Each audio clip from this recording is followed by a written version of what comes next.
de Superman Tierra 1 en el que se hace amigo de la chica que es prostituta. Ya estamos en internet. Sí, pero bueno, pero seguimos, si estábamos muy entretenidos, o sea, estamos con el Superman de Straczynski antes de los X-Men y de todo. Porque hoy vamos a hablar de TVOs de mierda. Sí. Iván, preséntanos un resumen de los Ultimate X-Men. Bueno, vale, empiezo yo, que como no está Esther, pues me toca. Bueno, pues nada, pues bienvenidos otra vez. Hoy estamos 4. De mi lado tengo a Manolo, que también le solemos llamar José Manuel, también José, también dentro del programa se la llama de unas maneras o de otras. Negacionista ninja, no te lo olvidemos. Tenemos a Noel, que es el promotor de esta lectura de hoy.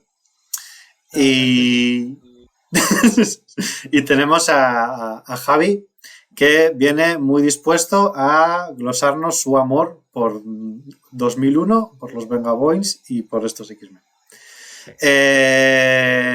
Vamos a hablar de Ultimate X-Men, de los Ultimate X-Men de Miller, de Mark Millar.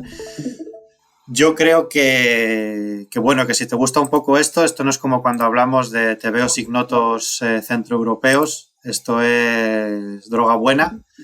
Y Millar, aunque ahora está muy denostado, en aquel momento era los Beatles del TVO. Entonces, bueno, voy a hacer un resumen muy somero, pero bueno, creo que lo es mejor que esto nazca del diálogo como si fuese socrático. A principios del siglo XXI, Marvel decidió que quería hacer una línea para los chavales, para ser muy puchis y muy dinámicos y para quitarse de encima pues los 40 años, año arriba, año abajo de historia que manejaban, y entonces pues crearon la línea Ultimate, que básicamente era pues empezar de cero, un poco en sintonía con para la gente que viniese de ver el inicio de las películas que había empezado a surgir, que yo creo que ya la X-Men había salido seguro, no sé si la primera de Iron Man, pero creo que sí. Y entonces, pues, ¿todavía no? A la primera de Iron Man le faltaba una década. Lo que sí había salido era Blade. Blade. Es verdad, había salido sobre todo Fox, ¿no? Todavía no había otra cosa. Sí, ya sabéis. Fox. Blade es del 98 y X-Men... Bueno, del 90... Pero 2000, perdón, 2000. Sí. Seguro. Blade 98, X-Men de Bryan Singer 2000, otoño del año 2000. Seguro. Eso, ya sabéis que para las películas siempre me tenéis que corregir porque soy el que menos sabe en la vida. Y había entonces un tráiler de una peli de Sam Raimi en el que un señor que tiraba telarañas atrapaba un helicóptero entre las Torres Gemelas, porque todavía era el año 2000. Esto es todavía pre-11S, aunque no lo parezca cuando lees el TVO, pero está un poco ahí bordeando. Y entonces, bueno, pues eso, se decide sacar una línea de personajes que nazca un poco de cero y que sea todo lo radical que se quiera. Entonces, para radical, pues bueno, pues cogen a dos puntas de lanza, uno más radical, bueno, cada uno radical a su manera. Para Spider-Man tenemos a Bendis, que si hay alguien radical es este hombre, y para radical para mal y radical para bien tenemos a Millar en los X-Men. Y nada más, en realidad, lo mínimo, como realmente Millar se cascó 33 números de esto, que yo creo que ya lo he comentado con Manolo, creemos que sí, Manolo lo ha confirmado, que es la etapa más larga que tiene, continuada. Pues realmente lo obligatorio que hemos dicho era leernos los 12 primeros, que son los 2 primeros arcos argumentales, pero me consta que aquí hay gente que se ha leído básicamente toda la colección, porque Manolo cuando se pone a leer se queda solo. Y luego, pues de Millar, ¿qué podemos contar? Pues que es un autor es escocés. Nunca sé si es escocés o... Escocés es Morrison, sí. Sé que es sé que empezó como pupilo de Morrison. De hecho, Morrison siempre cuenta que le apareció en su casa, le llamó como al timbre y le dijo como típicas frases de estas, ¿no? Como muy de biopic, ¿no? Yo quiero ser tan grande como tú, ¿no? O quiero que tal. Y Morrison le coge un poco, le coge como pupilo.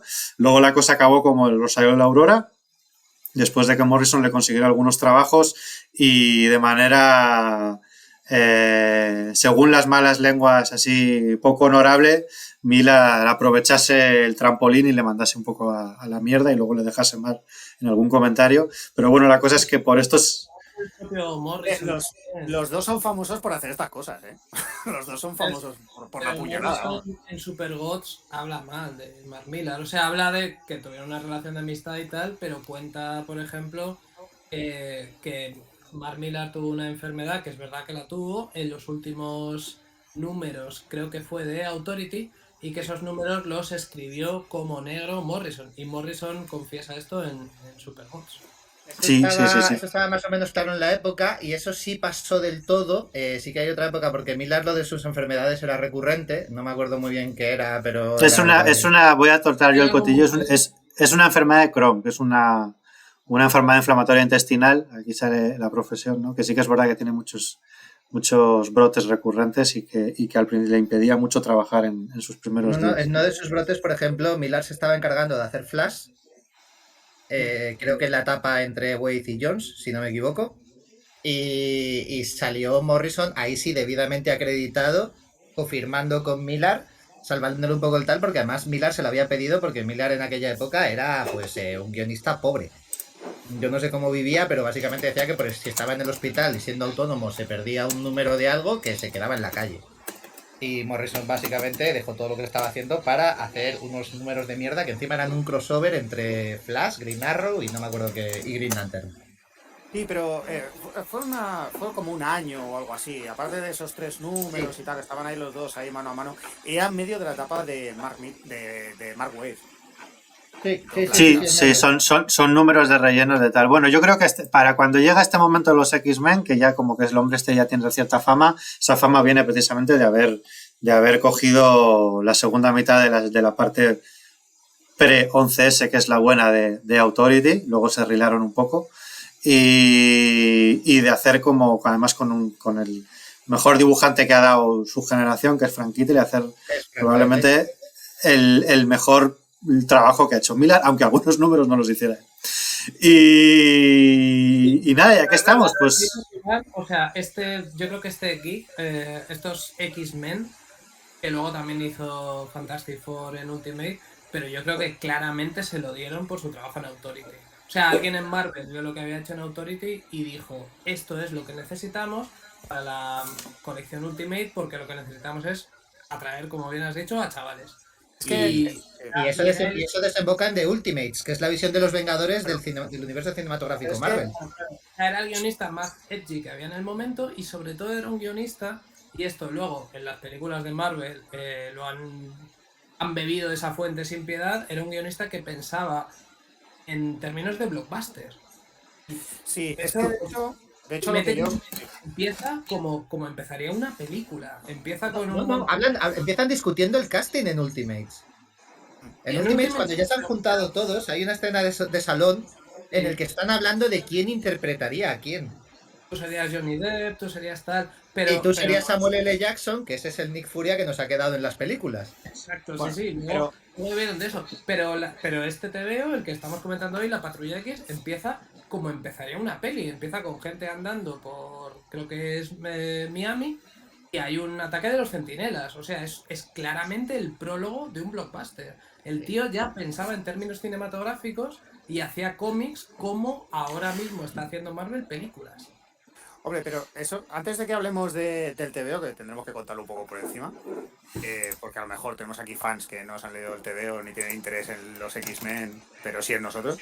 Claro, es que lo que está diciendo Noel es que es así, porque resulta que estos TVOs salen en un momento en el que ha habido un zambombazo en las oficinas de Marvel, porque no me acuerdo quién estaba, pero vamos, la vieja guardia les se la puerta y de repente aparece Joe Quesada, es un señor que viene a poner la editorial patas arriba. Entonces es lo que está diciendo Noel. ¿A quién ponemos a hacer, no los X-Men, unos X-Men nuevos? Para la gente que está harta de leer los X-Men y quiere leer la Patrulla X desde el principio sin zarandajas. Pues vamos a coger a este que es un tarao. ¿Y a quién ponemos? A al Bendis que no lo conoce nadie porque está haciendo unos tebeos autoeditados, independientes en blanco y negro, que encima se empeña en dibujarlos él, que dibuja peor que escribe. A le vamos a poner a hacer 7 series. ¿Y quién puede hacer el castigador? Te digo yo quién va a hacer el castigador. Garth Ennis.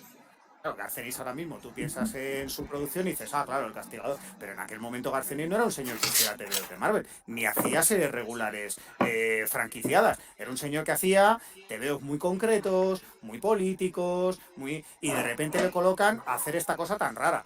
Y claro, es que en ese momento la idea era, vamos a hacer TVOs muy extraños, porque la manera de llamar la atención sobre nuestros productos, sobre nuestra editorial, sobre nuestras líneas, es precisamente que si hasta ahora hemos hecho CIS, vamos a hacer ZAS.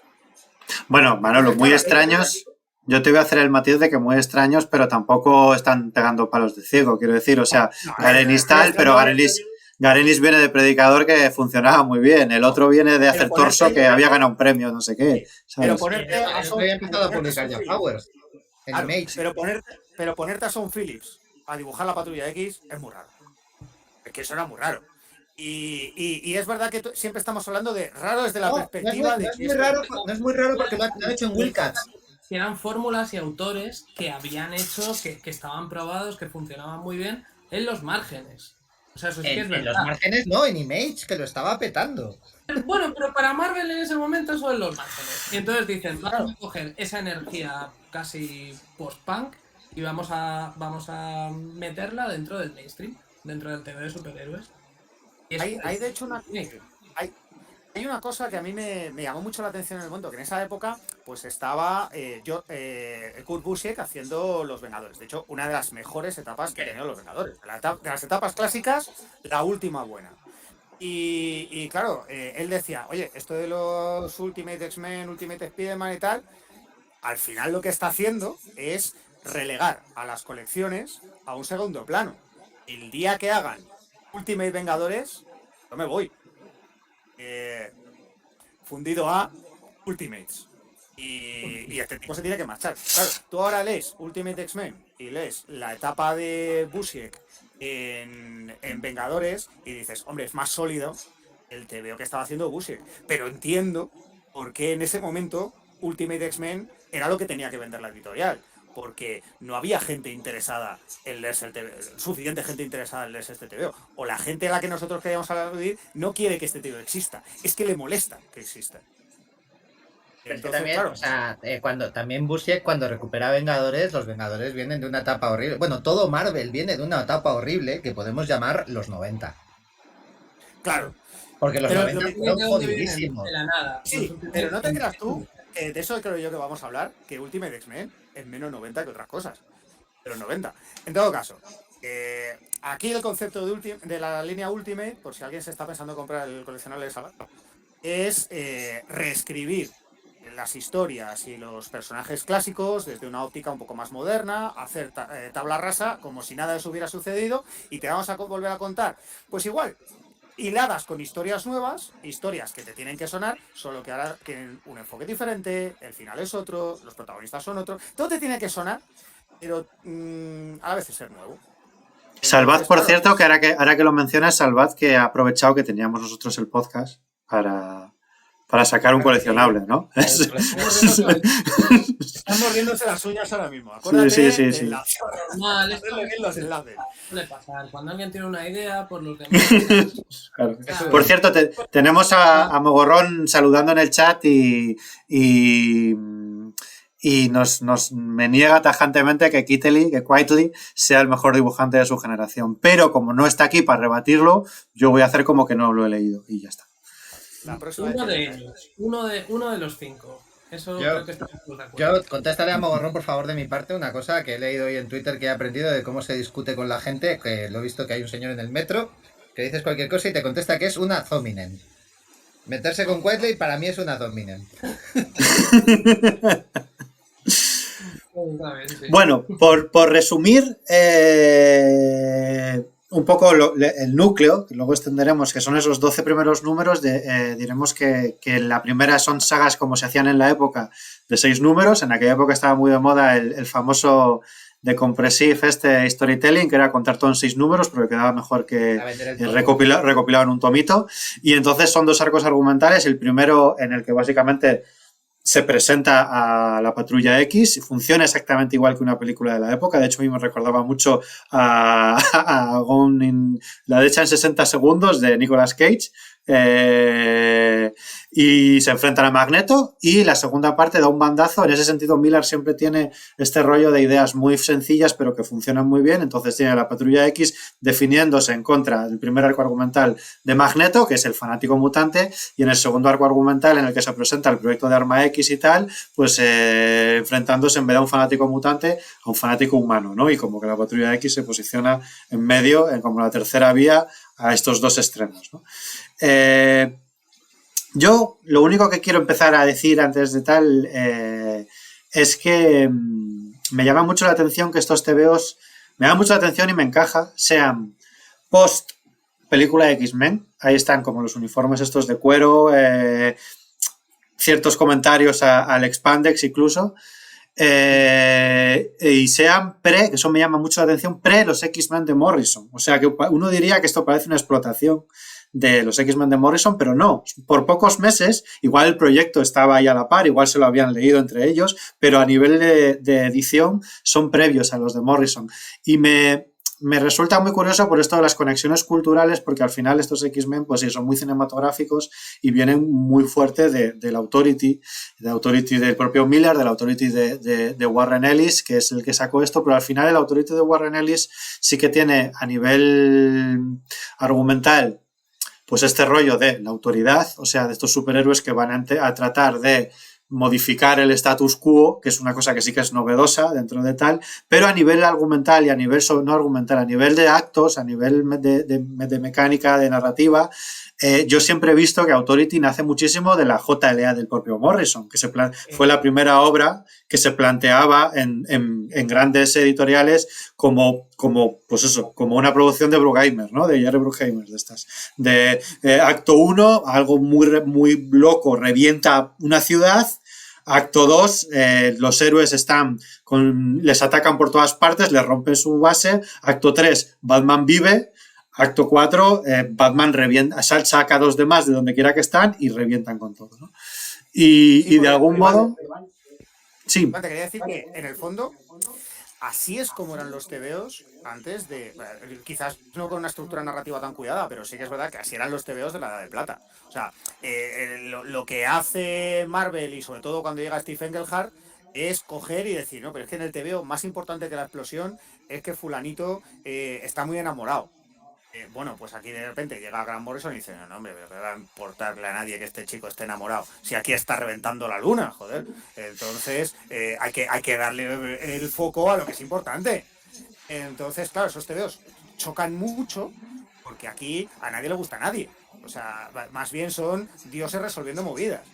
Entonces, claro, tú fíjate lo novedoso que resultó ese cambio de foco, porque todos habíamos asimilado la narrativa de los Vengadores de Engelhardt.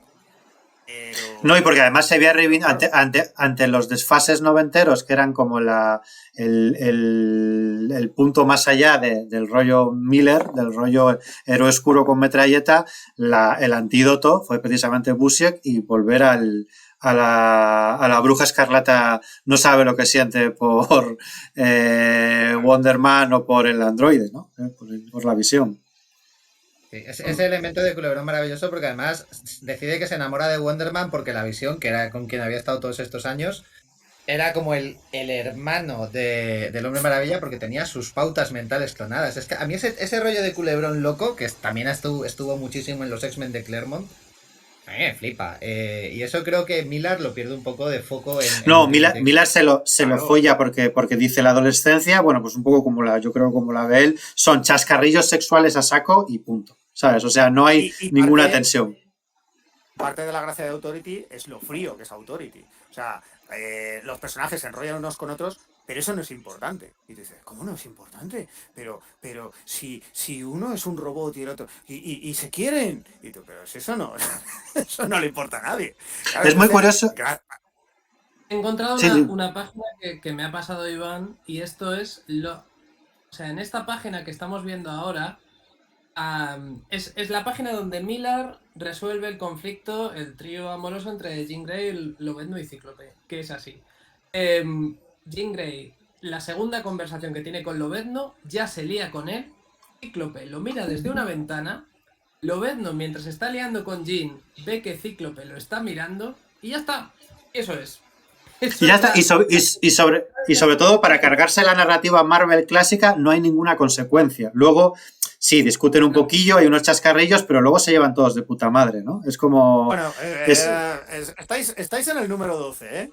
Que luego sí, pero quiero decir, yo esto lo leí hace muchos años y no me acuerdo de tal, pero nunca hay como... O sea, en el término medio de lo que son los X-Men, al final son la adolescencia por autonomía, por eso funcionan muy bien. Y entonces, en el término medio entre lo que era Claremont y sus líos eternos de ay, es que me gusta este chico, no sé qué hacer. Y cuando venga Morrison, que sea la pulsión sexual, o sea, esto es follar, está este rollo intermedio, pues eso, muy de... Pues igual de series de la época, no sé si se puede comparar con, yo qué sé, con Al salir de clase, ¿sabes? O sea, de líos, sí, pero tampoco importa, ¿no? Pero también es verdad, Iván, que eso se lo puede permitir una serie como Ultimate X-Men, porque al final la premisa es que nosotros vamos a recontar 40 años de continuidad. Por lo cual, no hace falta que te diga que a fulanito le guste menganita, porque tú eso ya lo sabes, y en el fondo has venido por eso. Y si no lo sabes porque has leído los TVO, lo sabes porque lo has visto en la película. Entonces, pero eso ya es un fracaso. No, es la premisa. O sea, tú vienes aquí con los deberes hechos, o por lo menos sabiendo casi naturales. Y la promesa que hizo Quesada fue que Ultimates nos iba a ofrecer historias nuevas que no dependiesen de la continuidad, donde íbamos a ver cosas que no habíamos visto nunca. ¿Cuál es el primer triángulo amoroso de... O sea, sí que hay un triángulo amoroso original, que es más o menos lo de Bestia y Tormenta, que tienen ahí un rollito, pero quiero decir, Lobezno, Cíclope, Jean Grey, o sea... Pero Lobezno tiene coletilla, eso no lo has visto nunca. Y perillita, Mirad. y Cíclope también se ha dejado perillita de un metalero. Claro, pero como aquí la gracia está en coger esas historias que tú has leído y darles un girito, pues tú lo que puedes hacer es que además es un girito agradecido, porque al final las historias de Claremont y Verne pues no estaban pensadas como narraciones cerradas, con una estructura narrativa muy clara, sino que se enredaban con tramas que iban y venían. Entonces aquí la idea es coger el high concept, construir una historia con principio, nudo y desenlace y una puerta abierta, que abarque 6 números para que esto se convierta en un libro. Entonces, claro, al final pues queda mucho más pintón. Y me puedo permitir el lujo de coger a Lobezno y hacer que Lobezno sea un cabrón. No es, bueno, es un cabrón, pero no, es un cabrón. Porque más adelante, en la Tierra Salvaje, hay un momento en el que van Cíclope y él y solamente vuelve Lobezno. Y todos le dicen, tate, este tío se ha cargado a Cíclope. Y él, no, que me voy a cargar a Cíclope, tú no sabes que yo soy honorable. Y todos, no, tú te has cargado a Cíclope. Y están ahí dudando, oye, ¿este se habrá cargado a Cíclope? Spoiler, sí. Eso tiene que ser se intentó cargar. No. Le estaba sujetando por un acantilado y le dice Cíclope, ves, si ya sabía yo que tú eres un tío noble, que al final... no, te estás equivocado. Y lo suelta. Lobezno dice, ups. Claro, entonces ahí el choque está en que tú tienes la idea de que sabes quién es Lobezno. Y tienes la idea de que el Lobezno Ultimate es el Lobezno que te suena, pero no lo es. Lo que pasa es que ha vivido en situaciones muy parecidas a otras que tú has leído de adolescente o que has visto en la peli. Pero aquí me puedo permitir el lujo de que este Lobezno sea un canalla, no un canallito. Y claro, eso está muy bien. Manolo, yo creo que uno de los problemas de este TVO, que a mí me gusta, pero creo que uno de sus grandes problemas es que todos son unos canallitas. No solo Lobezno al que le pegan, sino todos. Y a veces demasiado. O sea, en este TVO, en el clímax de este TVO, tenemos a Magneto llamando lisiado a Charles Xavier. Yo creo que eso es traspasar varias fronteras. O sea, son todos unos faltosos. Son todos unos faltosos todo el rato. Están como... Sí. De hecho hay una cosa, queda claro que el Charles Xavier de Ultimate X-Men es un fracaso, porque es una persona que no les está educando. No, porque además... Bajo el fuego constantemente. O sea, tú estás llevando a tu hijo a un internado caro para jóvenes prodigios y te sale así. Ya. Pues está mal. Miller, como guionista, pisó mucho en el acelerador, en el magnetismo, y se lo aplicó a personajes a los que les viene bien, como por ejemplo a Lobezno, y a otros a los que le viene mal, como por ejemplo a Charles Xavier o a Magneto. O sea, Magneto en este clímax se comporta... O sea, Magneto es un personaje difícil de escribir, pero de repente en este clímax de este TVO se le gira la flapa y hace cosas que van muy Sí, pero mal Noel, de lo que es lo Magneto. más Sí, raro y dice cosas muy de... O sea, él escribe, como no puede parar de escribir personajes miserables y eso, y canallas, pasa del puto tullido al pensaré lo que quieres que piense si no me matas, por favor, ¿no? Como que de repente es como que es capaz de... O sea, y eso es, en el fondo, es Millar no derrapando, pero dejándose llevar con que cada viñeta... Yo tengo sensaciones encontradas con este TVO. A mí este TVO me gusta, pero al mismo Pero tiempo... bueno, quiero decir, Iván, una cosa con ¿quieres que Millar. arranques? No, todavía no, espérate. Que es que lo que quiero decirle a Iván es que precisamente ese momento en el que Magneto se humilla, eso es lo único que nunca habíamos visto ni podíamos imaginar que íbamos a ver hacer a Magneto. A eso me refería yo con coger a personajes y de repente, pum, ponerlos en una posición en el que no te esperas encontrar y que no te lo puedes encontrar en el universo Marvel tradicional porque tienen trayectorias muy asentadas. Y entonces dirías, este personaje está fuera de su papel, está leyendo el guión de otro. Pero aquí sí puede hacerlo. Y eso es lo que hace interesante el universo último. Perdóname, no te quería cortar. No, si era porque si nos podemos poner de acuerdo en una cosa con Millar, que yo creo que para mí resume muy bien toda su trayectoria como guionista, que es que Millar, salvando Superman en Aventuras de Superman, ahí eso pues lo admitiré siempre, que eso está muy bien, Buenísimo. que eso está muy bien y sabe escribir a Superman porque le gusta Superman. Millar no sabe escribir personajes, cualquier grupo de personajes que le des, lo único que va a hacer con ellos es cuál puede ser la situación más malota posible en la que suelten la frase más cool posible en este momento. Y le da igual. Eso es cierto. Eso es cierto hasta cierto punto, porque fantásticos y sus X-Men son indistinguibles. eso es cierto hasta cierto punto, porque luego también tiene obras, la etapa de La Cosa del Pantano que hizo es muy buena y es muy de personajes. Y la primera serie argumental la primera miniserie de Kick-Ass es muy buena y consigue un equilibrio entre decir frases y que sea una cosa de personaje. O sea, que tampoco es que sea algo de personaje sea bueno por definición, pero cuando Millar se pone a hacerlo de personajes, lo hace bien. No es de estos que lo hacen de manera impostada. Aquí sí está impostado. O sea, aquí no tiene ningún interés. Pero, o sea, eso es verdad. Pero cuando hace TV de superhéroes mainstream, por ejemplo, el final de este arco de Ultimate X-Men, que es en los aledaños de la Casa Blanca, es exactamente igual que el final de unos Ultimate, creo que del volumen 2, que también es una pelea en los aledaños de la Casa Blanca. Es exactamente lo mismo. La de Juletero es esa. Le dice al otro, ¿te crees que esta A significa Francia? También son ellos peleándose cerca de la Casa Blanca, del monumento a Washington, etcétera, etcétera. O sea, hizo 2 veces lo mismo en el universo Ultimate. Yo lo que sí que creo que me parece muy interesante, no solo para esto, sino para lo que es el concepto de remake en general. Ahora que vivimos en la época del remake, pues es muy curioso y es un poco lo que decís. En el fondo, si tú lo desnudas, son números súper setenteros. O sea, pasa exactamente lo mismo, pero lo único que pasa es que en vez de la alegría de vivir, pues tenemos como a estos personajes chulísimos o canallas que no paran de hablar y sobre todo de ir al 11 a nivel argumental, porque de algún modo es un TVO muy consciente de que es lo que me pasa un poco cuando yo veía el episodio 3 de La Guerra de las Galaxias, que es un poco de los mismos años, que construye a través de algo que ya ha pasado y que hasta el último hijo puta que se quiere acercar a un TVO lo conoce. Que no es como debería estar construida la serie, porque se supone que es para actores nuevos, pero al final nos la leíamos los mismos que también se habían leído lo anterior. Y entonces es como que no hay procesos intermedios, sino que todo está metido a todo trapo porque tú ya te lo sabes. O sea, en plan de... No hay un proceso en el cual se genera una tensión, por ejemplo, con lo del triángulo entre Cíclope, Lobezno y Jean Grey. Se genera una tensión en el que ves que los dos se la quieren ligar, pero solo lo consigue uno. Pero no, es como... Esto pasa a todo trapo porque tú ya sabes que esto va a pasar.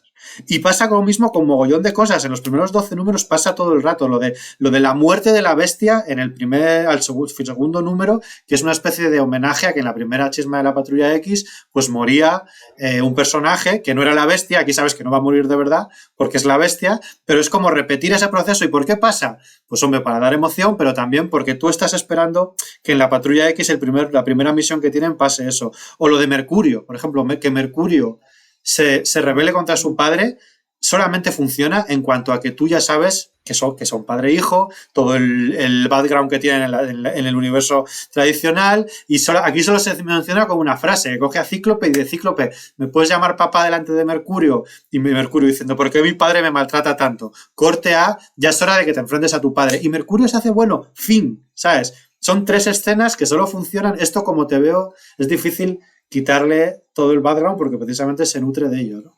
Pero esto, como te veo no conocido, chirrearía por todos lados. Te funciona porque ya sabes que eso va a pasar. Y eso es muy curioso a la hora de hacer remakes. No lo digo como algo malo, ¿eh? En cierto sentido está bien, porque te ahorra repetir los mismos procesos, pero crea un engendro curioso a la hora de hablar de narrativa. Y aparte, me parece que no se ha quedado ningún elemento. Sí, perdón, solamente un incisito. Es, como habéis dicho, Mercurio. Mira, Millar escribe ese Mercurio y de repente mete a ese Mercurio en los Ultimates y no es el mismo personaje. Ya. Y hace referencia a que estuvo en esa batalla y a que tal y no sé qué, y está escrito de una forma completamente distinta y se comporta de otra forma. Es incapaz de mantener una coherencia. Lo que dice Noel de Nick Furia. Nick Furia. Exacto. Sí, exacto. El Nick Furia que sale aquí no es el Nick Furia de los Ultimates, y se supone que sí, pero aquí tenemos a un agente secreto sesentero que se comporta, pues eso, como el Nick Furia más Flint, más Austin Powers. Y luego en los Ultimates tenemos al Samuel L. Jackson, canónico, con el parche en el ojo y tal. Se supone que son el mismo. Y luego vuelve a aparecer Samuel L. Jackson cuando ya los Ultimates están establecidos. Claro, yo creo que aquí experimentaba cosas que no le funcionaron del todo, pero luego ya en los Ultimates, o sea, gracias a los experimentos que hizo aquí, luego hizo algo mucho más canónico en los Ultimates. Yo creo que su Patrulla X era un campo de pruebas, para lo que luego fue en los Ultimates, que es una obra mucho más cohesionada. Sí, sin duda, sin duda. De hecho, había una serie que estaba destinada a presentar versiones Ultimate de personajes, que era Ultimate Spider-Man, Ultimate Marvel Team Up o algo así, que era muy mala. Pero la gracia estaba en decir, uy, a ver cómo es Hulk. Pues bueno, luego cuando salga en Ultimate te va a aparecer otro personaje. A ver cómo. Y es que el problema sobre todo es que lo escribía Bendis, entonces no había versiones ultimatizadas. Era el mismo personaje que el universo Marvel, solo que hablaba con el Ultimate de Spider-Man. Lo de Bendis en Ultimate, ese sí que no, o sea, quiero decir, comparado con Millar, es que este hombre no pilló nada. O sea, vamos a hacer versiones Ultimate y hacía los mismos personajes. Es como, bueno, claro, ya como en el universo tradicional. Tenía coleta el Doctor Octopus. Como en el universo tradicional. Estaba como diciendo, pa' Ultimate yo. Sí. Es que es que es más Ultimate el Daredevil del universo tradicional, que se deja perilla, ¿sabes? Que el normal, que el del universo Ultimate. O sea, no tiene. Bueno, Bendis, eso sería otro. El Ultimate tiene que tener perilla. Esto funciona así. Es el clon malvado. Bueno, de todos modos, o sea, hay una influencia que tiene Mark Millar que yo me he dado cuenta hace poco y que de repente me encaja, porque claro, lo que estabas comentando tú hace un momento, Iván, de que no hay un desarrollo de los personajes. Tú de repente ves que Mercurio se comporta de una manera diferente y tienes que entender que no pasa nada, que tienes que fluir con el TVO, porque el TVO va a ir saltando de one line en one line y de set piece en set piece. Pero es que son unas one-lines muy particulares. Siempre son personajes como con cara de enfadados, mirando a alguien y diciéndole, ¿ves esta niña samoana de 12 años con empastes de no sé qué? Pues puede provocarte un aneurisma mientras desayuna sus Kellogg's. Es una cosa en ese plan. Pues a mí me llama la atención que los productos de Mark Millar en Netflix hayan funcionado tan mal, porque es es la manera de dialogar de Vancouver Media, los que hacen La Casa de Papel y Vis a Vis y todas estas series que a mí me parecen horrorosas, pero a todo el mundo les encanta. Y efectivamente tú lo que tienes son a los tipos estos disfrazados de Dalí con el mono rojo diciendo, ¿sabes lo que va a hacer esta niña samoana de no sé qué? Y es exactamente el mismo diálogo. Entonces, claro, yo entiendo que hay algo muy atractivo en que mientras están pasando cosas que no tienen ni pies ni cabeza, o que en el fondo son refritos, hay alguien diciendo una cosa como muy chingante, chingona, que te quedas así diciendo, hostia, lo que le ha dicho, madre mía, lo digo yo mañana en el curro, a ver qué pasa. Mira, esa página que está puesta ahí es un calco de cuando Jack Hawksmoor y compañía de Authority empiezan a hacer la ronda de realities. Sí.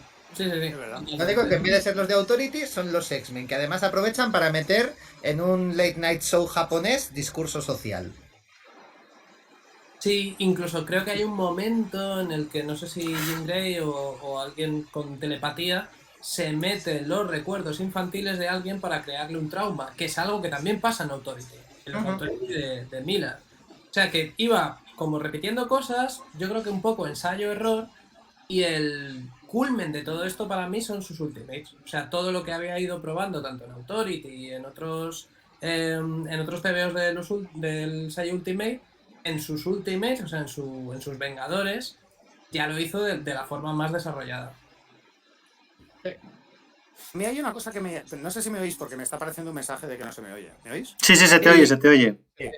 A mí, de todos modos, todo esta idea de, mira, nosotros vamos aquí al 11, fíjate qué explosiones, fíjate lo que se dicen, fíjate no sé qué, y cómo cogemos los tebeos de fulanito y menganito, que son clásicos de tu juventud y del medio, y los hacemos un burruño y ahora sí que molan. Todo esto a mí lo que no me encaja es cuando de repente se vuelven tímidos. No se ven en los 12 primeros números, que son los que habíamos quedado en leernos, pero sí se ve más adelante que Miller quiere que Coloso esté enamorado de Lobezno. No lo dice. Entonces tú lo que tienes es a Coloso siempre diciendo, no, hombre, no, tenéis que tener fe en Lobezno, no sé qué. Y más adelante momentos en, uy, Coloso, a ver si un día vamos a decir quién te gusta a ti, menuda sorpresa va a ser eso. Y dices, no, pero dilo, ¿no? O sea, quiero decir, en esos diálogos de en tu puta cara, pues coge y dilo. Vengo ahora mismo, que están llamando al telefonillo y no sé el nombre, pero vengo ahora mismo. Muy bien. Pero aquí no lo digo, ¿no? Esto precisamente me lo voy a callar. A ver, pues no sé, no eras tan valiente. Partaco, que venías aquí a poner el dedo. Pero es que eso es una cosa que Miller hace mucho, que es que luego siempre se la envaina mucho. Yo, por ejemplo, en estos TVOs, por ejemplo, es como este rollo de no somos muy, pues eso, muy puchis, muy malotes, muy tal, estamos todo el rato como traspasando los límites de lo que debería ser un TVO, ¿no? Y sin embargo, los 12 números acaban con la reafirmación de que el asesinato es una línea que no se debe traspasar, ¿no? Y de algún modo, de repente, hace un ejercicio de retrocontinuidad consigo mismo de hace 6 números y dice el profesor Xavier, no, si yo en realidad, ¿cómo voy a matar a Magneto? Hombre, yo a Magneto no lo he matado, que yo nunca he matado a nadie. Y es como, a ver, que te cuela, ¿no? Quiero decir, yo no tengo mucho en contra de estos TVOs, me lo he pasado bien leyéndolos en su momento y releyéndolos, y que es verdad que es una cosa muy olvidable del autor porque tiene otras cosas mucho mejores, pero juega todo este rato a eso, a mira qué malotes somos, pero luego a las 4 páginas te dice, ¿te acuerdas cuando pasó esto? No, en realidad era bueno, hombre, no, ¿cómo le voy a hacer eso, no? Recuerda, pues eso, un poco todo a patio de colegio. ¿Sabes qué pasa, Iván? Que es que, mira, nosotros somos lectores que hemos leído TVOs de una manera que está en vías de extinción. Y yo no lo digo con nostalgia, porque creo que tenía muchas cosas malas. Pero a mí lo que me gustaba del TVO de superhéroes industrial era cuando tú coges y dices, me voy a leer la etapa clásica de tal personaje, no sé qué, tienes el arco famoso, el arco que luego ha tenido mucho recorrido, el arco no sé qué, pero entre medias lo que tienes son historias con... Ahí va. Bueno. ¿Qué es eso? ¿Qué es eso? Rafael. Espera, enséñalo otra vez que te voy a poner en pantalla grande para que lo vea todo el mundo. Rafaelismo. Por favor, Rafael, que me acaban de ahora mismo iVox diciendo, ¿qué está enseñando? Es el documental Ultimate de Rafael. Te lo ha enviado Mark Millar. Esto. A ver qué decís de mí. Bueno, pues lo que estaba diciendo es, entre esas historias clásicas, seminales, no sé qué, tienes a Spider-Man luchando contra el hombre colchón y el no sé qué, no sé cuándo. O sea, a mí eso me gusta como lector. O sea, yo disfrutaba leyendo esas historias que no iban a ningún sitio, que presentaban un concepto que tenía tanto potencial para llegar lejos como otros, que sí que consiguieron trascender, pero que este no trasciende. Entonces, esas historias que muchas veces tampoco están planteadas como intrascendentes. O sea, aquí el autor está intentando contar algo, pero el caso es que no lo cuenta o a nadie le importa. Eso no tiene cabida en el universo Ultimate. Si tú haces una historia de presentación donde todo revienta, la siguiente a lo mejor puede ser lo mismo, pero por dentro, ¿vale? Es Lobezno el que revienta por dentro. Y la siguiente es Europa la que revienta. Y la siguiente es que Fénix resulta que es Chulú. Entonces, igual revienta el universo. Y vas pisando el acelerador y no cabe la posibilidad de que te encuentres un concepto nuevo que pueda ser intrascendente, en la que el autor se lo juegue. No, es que no me lo voy a jugar porque como lo que estoy haciendo son revisiones de historias muy sólidas, pues van a ser todas buenas. Y copiar a Ellis, porque por ejemplo, eso que acabas de decir son exactamente los 3 arcos de Ellis en Authority. Una amenaza a nivel ciudades, una amenaza a nivel planetaria y tenemos que coger nuestra nave y matar a Dios. Amenaza a nivel Dios. Una amenaza a nivel religioso. Al final siempre se ha dicho que el superhéroe aspira a eso, ¿no? Que es un poco nietzscheano. Lo dijo, yo creo que esto es un diálogo, un texto que tiene Alan Moore y tal. Porque al final los Cuatro Fantásticos enfrentándose a Galactus no es muy tardío en el imaginario del superhéroe, pero al final se están enfrentando a Dios, al devorador de planetas. Y le ganan, ¿no? Con un científico a la cabeza. Así, bueno, todo el rollo kirbiesco que enseguida da para hacer lecturas, ¿no? A mí una cosa que sí que me gusta mucho y eso no sé si es consciente o no, no lo sé, o sea, Millar para eso es inteligente y tal, pero bueno, no sé si tal, que es que la premisa del universo Ultimate es muy siglo XXI y utiliza como todos los elementos del siglo XXI de, pues, está el mismo Josh Bush y tal y no sé qué. Y de algún modo en la lejanía, ahora que ya no tengo tan presente 2001, no me acuerdo qué estaba haciendo yo exactamente en 2001 o en 2002, en realidad, joder, me parece, podría ser perfectamente un what if de un prólogo de Días del Futuro Pasado. O sea, al fin y al cabo, los X-Men detienen el proceso en el que acaba Días del Futuro Pasado con Claremont en el 82. Y me llama mucho la atención cómo se mezcla la predicción especulativa de Claremont y Byrne del 82 con tratar de reflejar la paranoia de la realidad de 2001, ¿no? Es que de hecho eso es lo que acaba pasando, porque al final los integran en el universo tradicional vía tierras paralelas y tal, con lo cual... Y otra cosa, las pintas que me llevan los X-Men, que es una cosa que creo que deberíamos hablar bastante a partir de ahora, esas pintas son herederas directas. O sea, los Ultimate X-Men, cuando dicen haz los malotes, haz los puchis, haz los edgys, están cogiendo un poco la estética de la era de Apocalipsis, que es uno de los epítemes del noventerismo. Y me está diciendo, bueno, es que ahora, es que ¿cómo has hecho a Lobezno moderno y nuevo y atractivo para las nuevas generaciones? No, es que ahora lleva perilla, ya. Y si le pones una bandana en la cabeza, es el Lobezno animal de Pacheco en Onslaught. Es que es todo muy terrible. Sí, esta página que acabo de poner aquí, pues vamos a ver, las pintas que llevan Tormenta y Jean Grey son increíbles. Y esos pantalones bajos existían, puedo atestiguarlo. Y sobre todo que dos chicas caminando por la calle no pueden caminar por la calle. Tienen que ir haciendo olis por las barandillas y todo este tipo de cosas. Porque evidentemente lo que no puedo tener es un TVO de superhéroes donde la gente tenga una conversación en una cafetería. ¿Se pueden decir? Sí. Sí. No. A mí lo que más me choca es que tenemos esas transiciones de gente. Esa escena que habéis puesto hace un momento de la entrevista en la tele, donde la presentadora está abierta de piernas, soltada sobre la mesa, que tú dices, pero ¿esto qué es? Todo es muy impactante hasta que llegas al último número. El último número... Es que eso iba a decir yo, eso iba a decir yo del último... Bueno, el último número te refieres de los 12 números o del final de todo. No. Me refiero al último número de Miller. El Ah, último vale, número vale. de Miller es una conversación de Magneto y Xavier, aburridísima, en un escenario abstracto, porque Magneto está en una especie de esas celdas que le ponen a él, que parece una especie de útero materno. Y están ahí los dos, es plano contra plano, porque claro, no hay ningún tipo de apoyo visual en el que Cooper pueda centrarse para darle un poco de vidilla a la escena. No, ¿qué va? Plano contra plano, aburridísimo.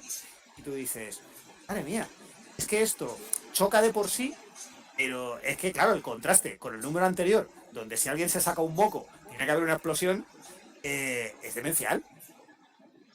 Entonces, Yo digo no sé, que nos metemos mucho con... Nos metemos mucho, da para mucho meme, mucha risa la estética esta Venga Boy de Cooper para los Ultimates, pero en el momento hay un número, el número 12 o así, que Cooper solo trabaja parcialmente porque tendría un resfriado o algo, y entra Tom Derenning a dibujar, que empieza a dibujar a los personajes tal cual universo normal, que se te viene abajo por completo, o sea, no funciona en absoluto. Ves como a la bestia con los dos, el pelo clásico, ¿no? De Lobezno y Bestia, como con los dos picos de pelo y Tormenta. Es que no he sacado ni una captura porque no quiero ni asociarlo con eso, que dices, ¿entiendes por qué Fast and Furious es buena? ¿Sabes? O sea, dices, es que era el momento y el lugar. Si esta historia la cuentas con un dibujo Marvel tradicional tirando a malo, se te queda en un TVO de Chukausten, ¿eh? O se te queda en un TVO del 97 malo, o sea, muy malo, muy malo. O sea, en el fondo Cooper es un grandísimo dibujante y un grandísimo estilista, digamos.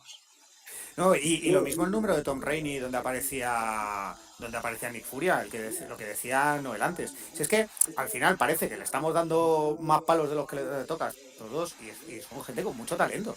Porque es que incluso esto de recontar historias que se han contado, ir saltando como de piedra en piedra hasta cruzar el arroyo, es que esto también hay que saber hacerlo. Porque luego tienes al lado la colección del que no sabe hacerlo y es una mierda.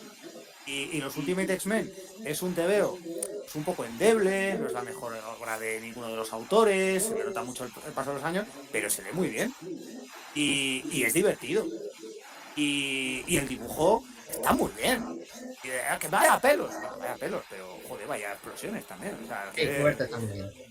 Sí, es que Cooper es incapaz de un TVO malo. Sí, sobre todo el dinamismo que tiene. O sea, es pura poesía en movimiento. Todo el rato están contando en imágenes y eso es obra del dibujante totalmente. O sea, es un TVO que se lee muy bien y que pasas de una página a otra por lo bien que capta el movimiento, porque es un TVO casi de movimiento perpetuo, tanto por el dibujante como por el guionista. O sea, no hay escenas de transición, salvo en este número que dices, que es todo una escena de transición, la conversación entre Magneto y Xavier. Y el acting de los personajes, o sea, lo que tú estabas contando antes de no me acuerdo si era Silvano tú, de la escena esta en la que Cíclope les ve y no sé qué, que eso tienes que hacerlo bien, y lo hacen bien. Es lo que estábamos hablando de Ultimate Fantastic Four, ahí no sale bien. O sea, claro, si no, porque Greg Land no es igual. Y luego, que yo una cosa que me he dado cuenta, porque no lo recordaba así, y los Ultimates me pasa lo mismo, como los recuerdo, como los leo, son TVOs muy verborreicos.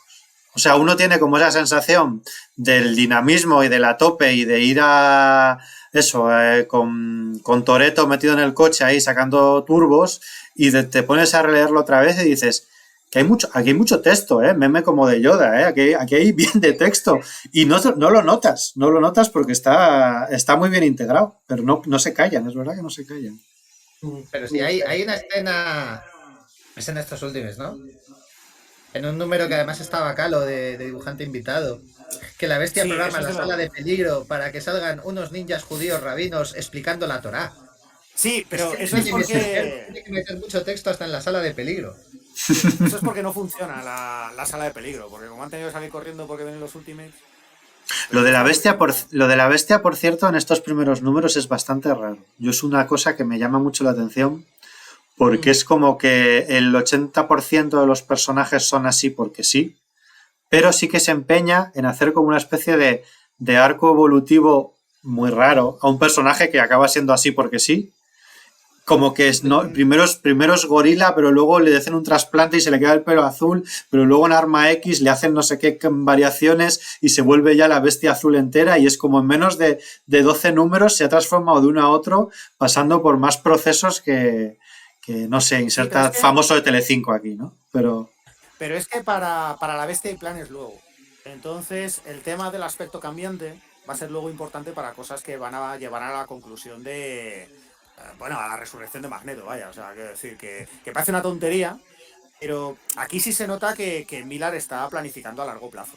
Eso yo creo que es lo que sí que no habíamos visto hacer a este hombre. Porque más allá de, uy, pues aquí salen, ha hecho más números de Ultimate X-Men que de Superman, pero no sé qué. Sí, pero en Superman no estaba planificando a largo plazo. O sea, no estaba pensando que esta semillita tiene que germinar dentro de 2 años. Y en Ultimate X-Men sí pasa. En Ultimate X-Men sí te puedes permitir decir, a este personaje le voy a dar un poco más de diálogo por algo que va a pasar dentro de 20 números. Pero eso no le debió de gustar porque no lo he vuelto a intentar tampoco. Yo tengo mis dudas de que fuera así. Yo creo que más bien es que la bestia desde el principio era un personaje absolutamente indefinido y que o le empezabas a meter cambios o la única salida posible que tenía como personaje, y más siendo Millar, es que un día fuese a ser el tío al que le hacían bullying en el colegio y un día llega y los mata a todos en plan matanza de Columbine. Porque iba camino de eso. O sea, el tío estaba Claro, muy jodido. es que una cosa que se está planteando que es muy interesante es la posibilidad de que Charles Xavier... A ver, la idea de que Charles Xavier no es trigo limpio la están manejando en la Patrulla X desde el número 1 de X-Men, que es lo que estábamos comentando antes, que está aquí Xavier babeando porque tiene una luna que está todo buena. Pero sí que es verdad que a veces se maneja más, a veces se maneja menos, a veces mejor, a veces peor. Y aquí lo que está jugando Millar es con la idea de que a lo mejor él está toqueteando los pensamientos de sus estudiantes para que sean soldados obedientes. Pues claro, el que peor lo está pasando es la bestia, porque la bestia está diciendo, yo soy un tipo bastante grotesco, luego soy grotesco raro, luego soy grotesco todavía azul, luego soy grotesco no sé qué, y aquí estoy yo con una novia que es Tormenta. Algo no me cuadra, es que aquí a mí lo que se me ocurre pensar es que a Xavier le viene muy bien que yo esté contento en la Patrulla X. Entonces, claro, eso va a desencadenar cosas.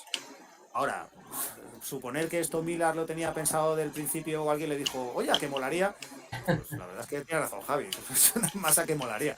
Pero bueno, yo como soy de confiar en la gente. Por las entrevistas que ha dado, bueno, yo te he entrevistado a Millar un par de veces, y entre las entrevistas que da, cómo es él y demás, a mí lo que más se me ocurre, sinceramente, aparte de que yo tengo la teoría de que toda la línea Ultimate eran TVOs sin editor, que el editor no pintaba nada, que no había nadie ahí diciendo vamos a dar un poco de... vamos a encarrilar esto, sino que habían contratado a superestrellas y les habían dicho tenéis un cheque en blanco, haced lo que queráis.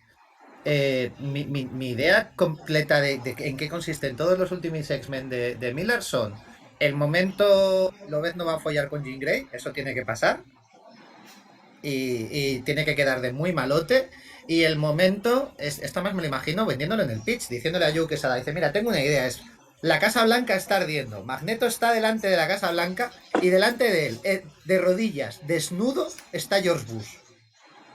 Y eso lo está viendo todo el mundo. Esa es posiblemente, a partir de ahí se hizo todos los números. Porque Millar es muy de tener la imagen potente y luego hace el resto del TVO. Sí, ingeniería inversa, ¿no? Él tiene esa imagen y luego, ¿cómo llegamos hasta aquí? Bueno, ya como que pueda. Sí. Hombre, me parece muy interesante lo que estás diciendo de que la línea Ultimate no tiene editor. Porque la verdad es que, desde el punto de vista editorial, tiene todo el sentido del mundo. Tú no puedes cancelar Uncanny X-Men impunemente.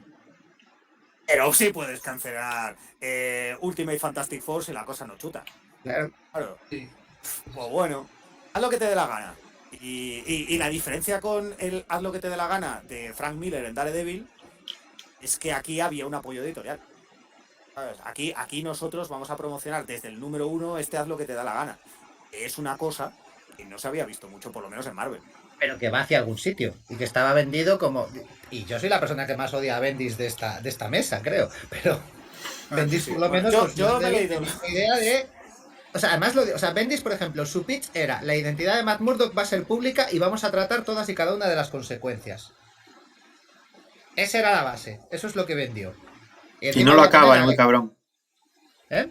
Y no lo acaba, el muy cabrón. Se lo Y deja no lo otro. acaba, y se lo deja a Brubaker, ¿no? El arco de la Sí, cárcel le toca a Brubaker, sí, sí. Y dice, No, es que así es mejor, es un juego que me he montado. Claro, Me lo acaba es que es lo otro. que te iba a decir. No, es que aquí hay una tradición que empieza aquí mismo, conmigo, que es que cuando se va un autor, le deja un recado al siguiente a ver cómo se organiza. Y tú dices, bueno, esto no es un recado, esto que es un marrón. sinvergüenza. Claro. Yo ya sabéis que algún día tengo que hacer un especial de por qué Daredevil, el fin de los días, con Bendis y Jansson, es probablemente el peor TVO que ha editado Marvel en su historia. Es terrible, terrible. Se nos lo leemos un día, yo creo que nos lo leemos un día. No. A mí 60 minutos de insultar a Bendis es una cosa que puedo hacer. Es que es un TVO, yo solo diré como el high concept de Bendis nace de que bueno, es el típico The End, ¿no? Es como el final de Daredevil, un Dark Knight de Daredevil, y entonces empieza con que Daredevil se está pegando, es viejo, lleva tiempo sin aparecer y por lo visto no lleva tiempo sin aparecer, al principio es como un prólogo, es el día que lo deja. Esto no lo cuentes, no lo cuentes, esto tiene su propio programa, Iván. Sí, pero es que esta es imprescindible para entender todo Bendis. Y entonces está pegando un bullseye. Reaparece después de años para pegarse con bullseye y entonces se están pegando un rato y de repente Daredevil dice una palabra. No recuerdo cuál es. Para ping, no sé, una. Que no tiene sentido, una palabra sin significado, ¿no? Un rosbud de esto. Y bullseye se obnubila. Es la palabra de seguridad. Es la palabra de seguridad que tiene. Y entonces hay como que Ben Urich investiga un poco el tema y entonces al poco tiempo resulta que Bullseye ha contratado a una prostituta, se ha ido con ella a un motel, ha matado a la prostituta, ha escrito esa palabra con sangre en la pared y se ha suicidado.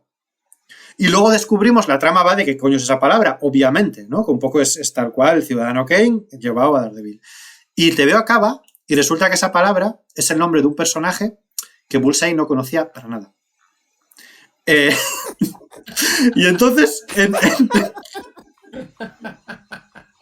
que no tiene el más mínimo conocimiento y entonces alguien muy fan de Bendis, porque lo hizo con mucha educación, se fue a un foro de internet en el que solía estar Bendis y le preguntó con todo el cariño del mundo, discúlpeme su maestría, su potestad del guión, pero sin yo querer faltarle a usted al respeto, ¿cómo es posible que Bullseye se viera tan afectado por una palabra de un nombre de una persona que no conocía de nada?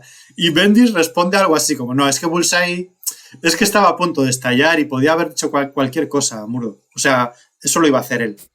El arco del personaje era que él iba a hacer eso. Podía haber dicho chocolate, ¿sabes? Podía haber dicho cómeme el culo y entonces Bullseye hubiese escrito con sangre cómeme el culo y se quedó tan ancho. O sea, y esa es solo una de todas las tramas que tiene ese TVO.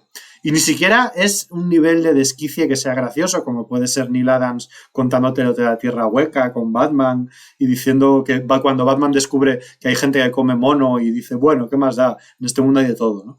Pero no, es que es muy terrible. Ese cómic es increíble.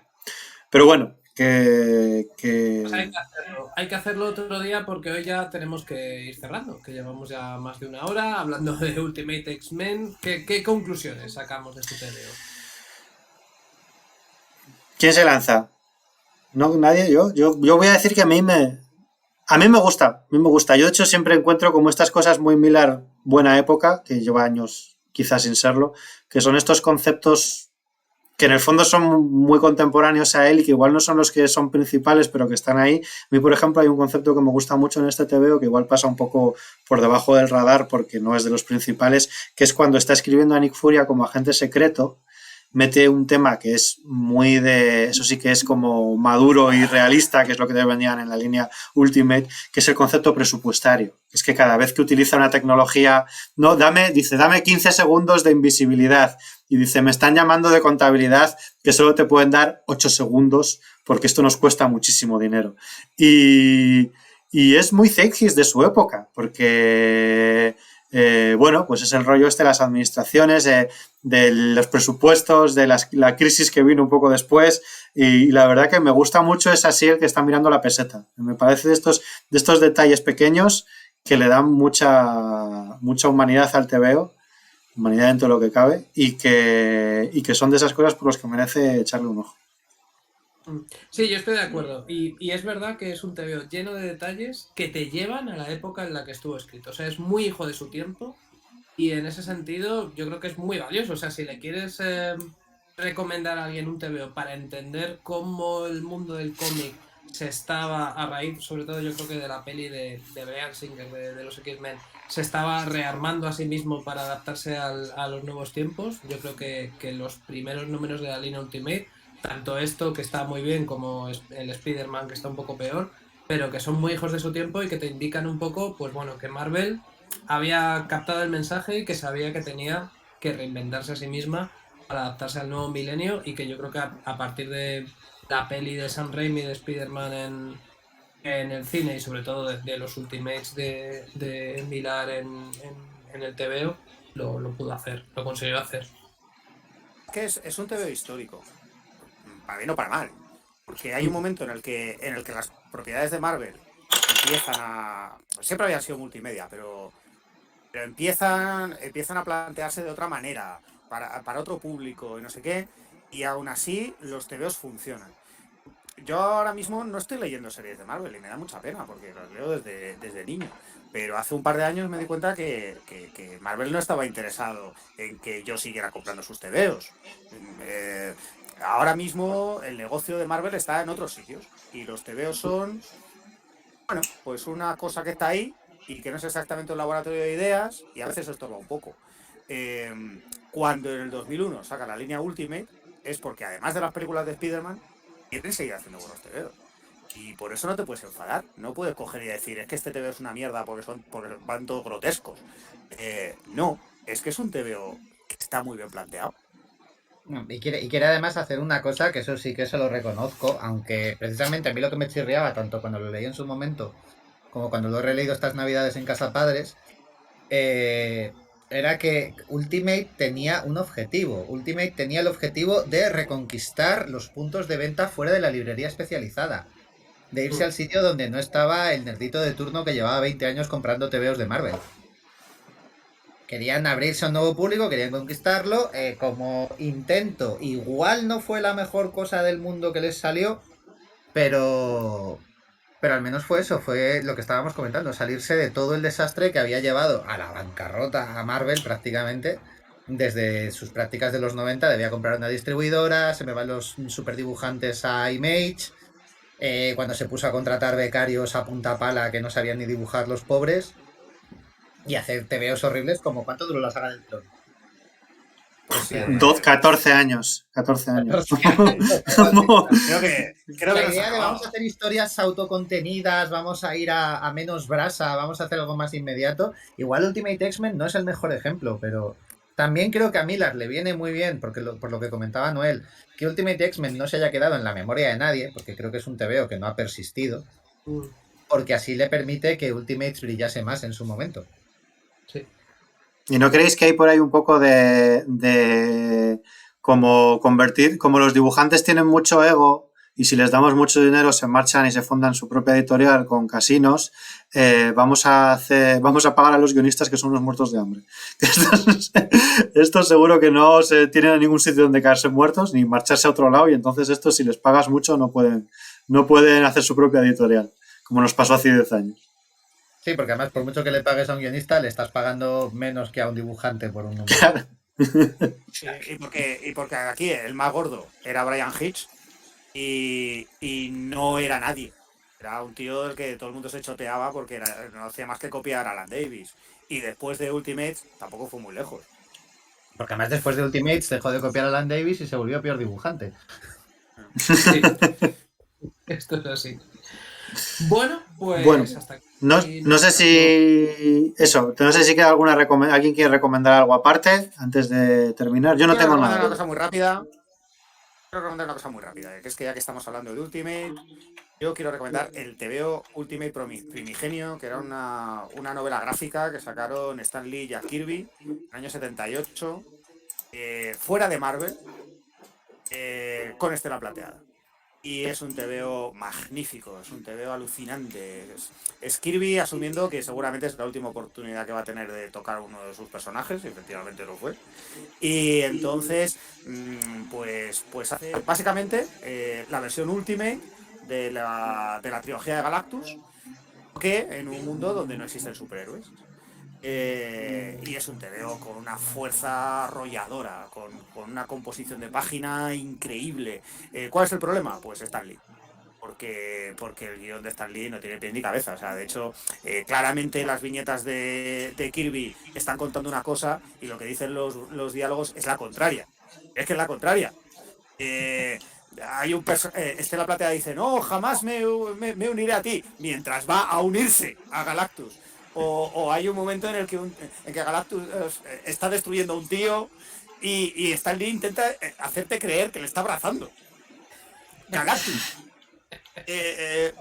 Entonces, claro, es grotesco. Y por si fuera poco, bueno, pues tiene todos esos diálogos de no significados de Stan Lee gustándose mucho y diciendo, uy, estoy aquí contando una cosa densísima sobre Dios, Jesucristo y el papel del hombre en la creación y no sé qué. Y en realidad son una acumulación de chorradas que parece tu tío, el comecuras, que venía en Navidad a decir, es que la religión. Pero bueno, es que aún así, es que es un tema. Lo has recomendado súper bien. No. Es que fíjate si es bueno. Con todo esto, es bueno. O sea, si un día le hubiesen puesto a Jack Kirby, un guionista con el que se hubiera entendido, buen vasallo se hubiese buen señor. Sí que ¿Cómo? no sé si lo podréis encontrar, porque la verdad tiene pinta de ser una cosa así como muy rara. Yo tengo una edición que sacó Planeta por el 15 aniversario de Forum. Y joder, yo qué sé, buscarlo por ahí. Es que es muy bueno. ¿Y cómo se llama? Que yo no me he quedado con ello. Pues no sé. Yo no lo he leído, además, no lo conozco. Bueno, mientras Manolo va a buscar, ¿alguien más tiene algo que recomendar? Yo no tengo nada. No, lo hemos comentado antes. Las aventuras de Superman que escribió Mark Millar, que son TVOs infantiles en teoría, pero que me encantan. Ahí está. Ahí está. Lo ponemos ahora en Twitter. Si no. Silver Surfer, sí, no llama engaño. Silver Surfer y ya está. Yo solo quiero recomendar a la gente que vea la serie del Pacificador. También. Sin más, ya está. O sea, sin comentarios. Que se pongan los títulos de crédito del primer capítulo y ya decidan si quieren seguir viendo eso o no.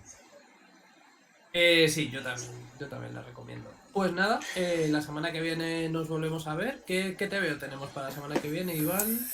Dominion Tank Police. Nos vamos a los 90, pero de lleno. Nos vamos a leer Masamune Shirow, que nadie sabe qué ha sido de él. Bueno, yo no lo sé. Y que hacía unos TVOs tan densos como picantes, por decirlo de algún modo.